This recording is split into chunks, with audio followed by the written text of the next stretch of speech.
হে everyone, কেমন আছেন আপনারা সবাই? কোরবানি ঈদে গরুর মাংস খেতে খেতে আমরা মোটামুটি সবাই বিরক্ত। তাই আজ আমি আপনাদের জন্য নিয়ে এসেছি মজাদার মাছের পাতুরি। চলুন প্রস্তুত প্রণালী দেখে নেই।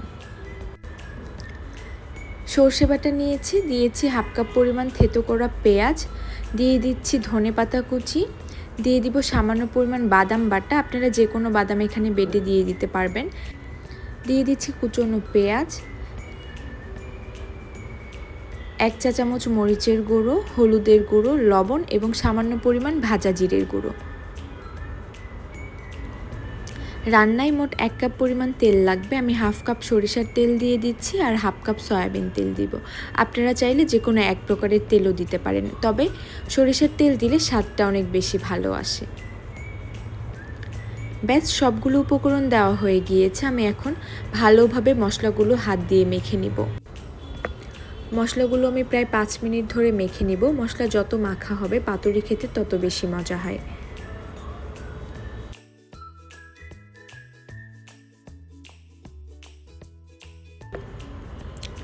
মশলা মাখানো হয়ে গেলে এর মধ্যে আমি মাছগুলো দিয়ে দিচ্ছি। আপনারা যে কোনো প্রকারের মাছ দিতে পারবেন। আপনারা চাইলে বড় মাছ অথবা ছোট মাছ যে কোনো কিছু দিতে পারবেন, তবে এর মধ্যে চিংড়ি মাছ অবশ্যই দিতে হবে, কারণ চিংড়ি মাছ দিলে পাতুরির ফ্লেভার অনেক বেশি ভালো আসে। ব্যাস, এভাবে সবগুলো মাছের মধ্যে ভালোভাবে মশলা মাখিয়ে আমি প্রায় 30 মিনিটের মতো ম্যারিনেট করে রেখে দিব।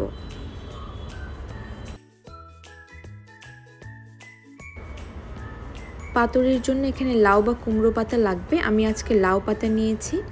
লাউ পাতা ভালোভাবে ধুয়ে নিয়েছি। এরপর এর মধ্যে একটা একটা করে মাছ দিয়ে দিব। আমি একটা করে বড় মাছ দিচ্ছি আর কয়েক টুকরো এরকম ছোট ছোট করে কেটে রাখা চিংড়ি মাছগুলো দিয়ে দিচ্ছি। ব্যাস, উপর দিয়ে সামান্য পরিমাণ মশলা এভাবে মেখে দিতে হবে। আমি ভিডিওতে যেভাবে দেখিয়েছি এভাবে পাতা ভালোভাবে মুড়িয়ে নিতে হবে। আমি সুতো দিয়ে বাঁধছি না, কারণ এভাবে মুড়িয়ে দিলেই আর বাঁধার প্রয়োজন হয় না। এখন কড়াইয়ে আমি সয়াবিন তেল দিয়ে দিচ্ছি। তেল গরম হয়ে এলে একটা একটা করে এভাবে খুব সাবধানে পাতুরিগুলো দিয়ে দিতে হবে। ব্যাস, এভাবে চুলার লো ফ্লেমে দিয়ে প্রায় 15 মিনিট ধরে পাতুরিগুলো দুপাশ ভালোভাবে ভেজে নিতে হবে। পাতুরি ভাজার সময় বেশ কয়েকবার উল্টে পাল্টে দিতে হবে। আমি প্রায় 12 মিনিট মতো ভাজার পরে পাতুরিগুলো প্রায় হয়ে এসেছে। আমার মাছগুলো মাঝারি আকৃতির ছিল জন্য খুব বেশি সময় লাগেনি, তবে আপনাদের মাছ যদি এর চেয়ে বেশি বড় হয়ে থাকে তাহলে আরেকটু বেশি সময় নিয়ে ভাজতে হবে। ব্যাস, তৈরি হয়ে গিয়েছে মজাদার মাছের পাতুরি। আপনারা এটি বাসায় অবশ্যই ট্রাই করবেন। আশা করছি আপনাদের অনেক বেশি ভালো লাগবে। আমার চ্যানেলকে অবশ্যই সাবস্ক্রাইব করবেন। সবাই অনেক ভালো থাকবেন। আল্লাহ হাফেজ।